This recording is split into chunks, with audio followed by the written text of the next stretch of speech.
Jens Spindelecker, the Austrian Foreign Minister, thank you very much for being with us today. It's a pleasure.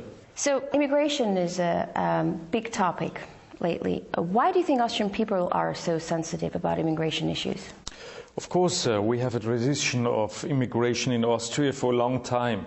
But if you have a look to the last 10 years, you can see the number of immigrants is increasing a lot. Because of the Balkan Wars, a lot of refugees came to Austria and stayed here. And also from Turkey, we have a lot of immigrants coming to Austria, having expectations to have here a better life.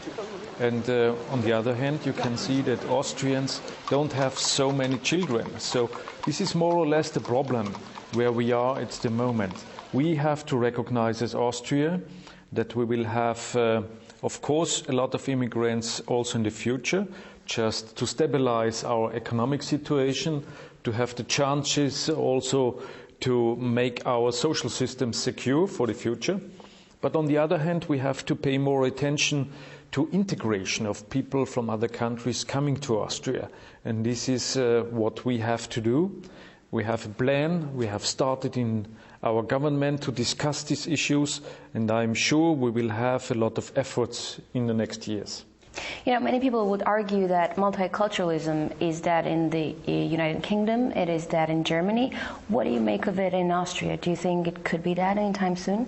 If you have a look to our history, of course, during the time when Austria was an empire, we had a lot of different countries within this empire. And we have also started at that moment to integrate other religions in Austria.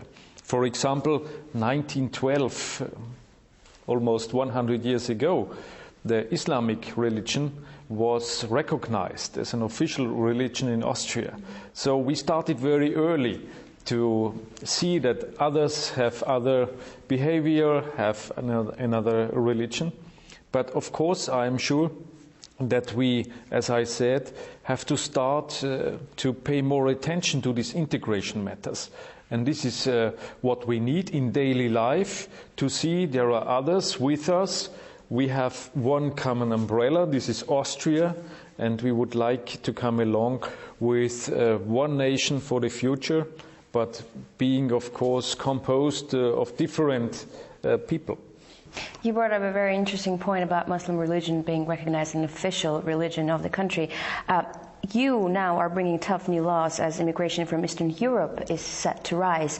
But doesn't immigration from Africa actually and Muslim countries pose a greater social and security threats for your country? As you have a look to the Austrian immigration situation, we don't have so many people from Africa.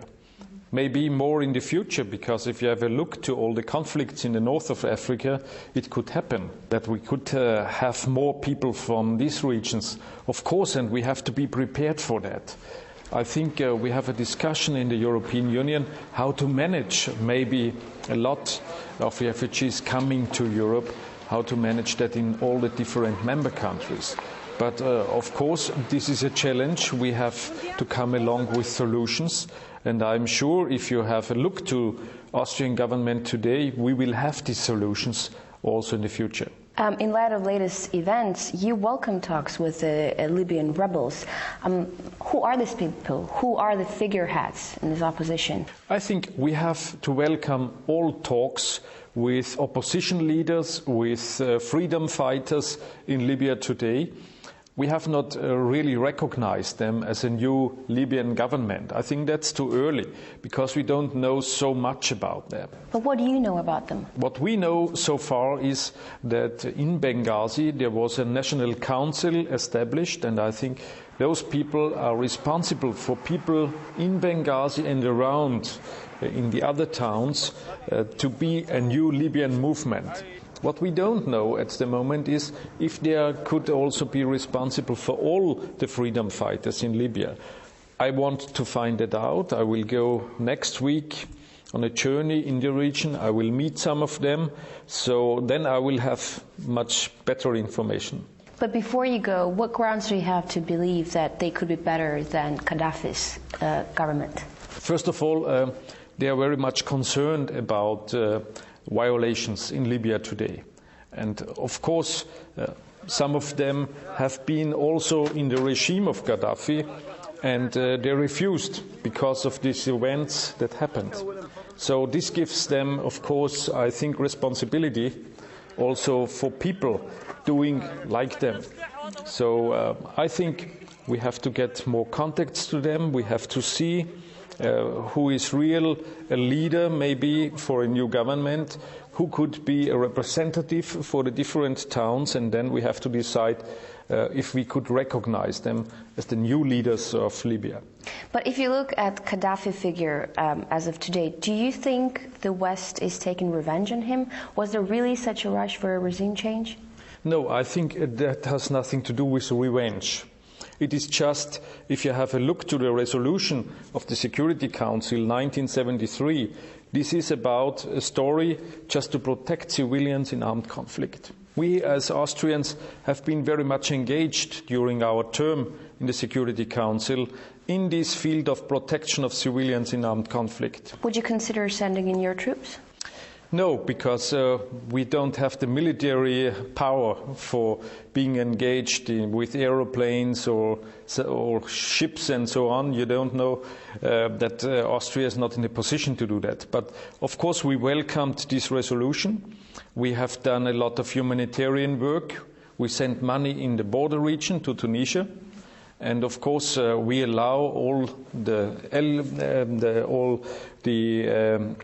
troops from NATO countries to go through Austria or to fly about Austria.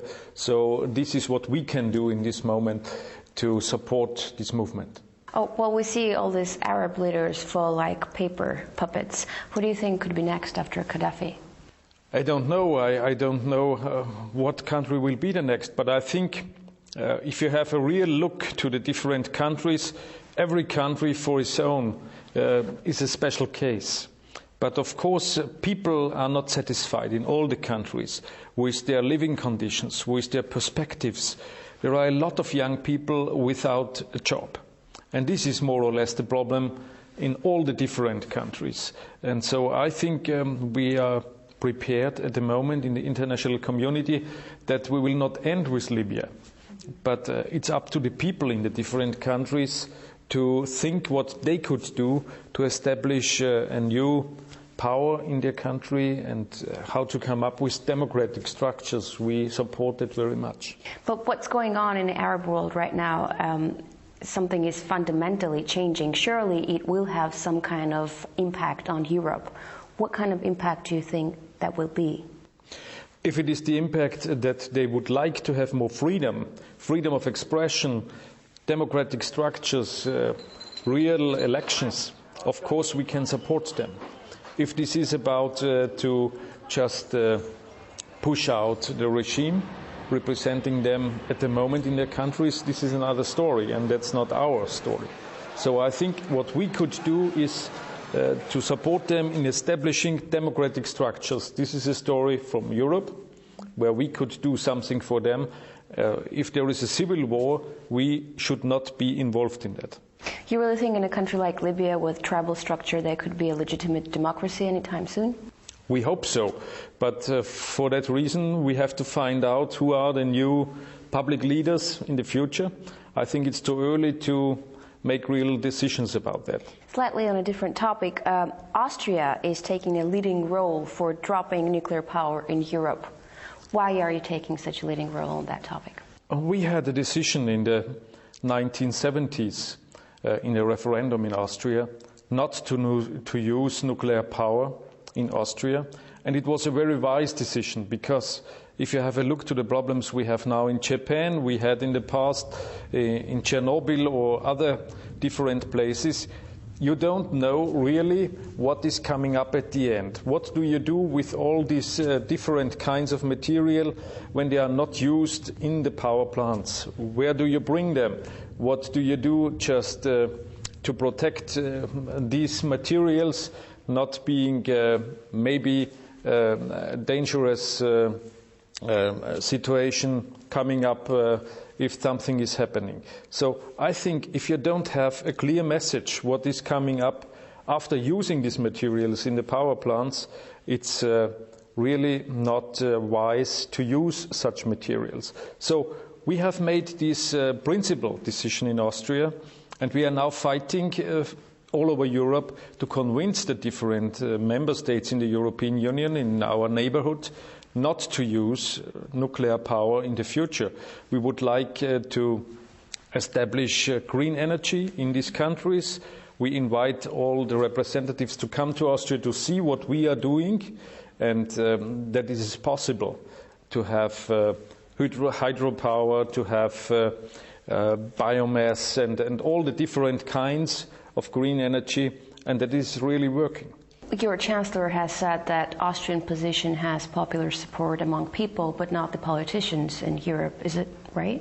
I think you have to differ. In some countries, like in Germany, you have a real movement from citizens which are really against nuclear power plants. In other countries, it's the opposite. So you have to differ, but you have to convince people and the governments that it is possible to use green energy in the future, and that we really have a direction where we could go in the future with safe energy. I think that's really needed in this situation.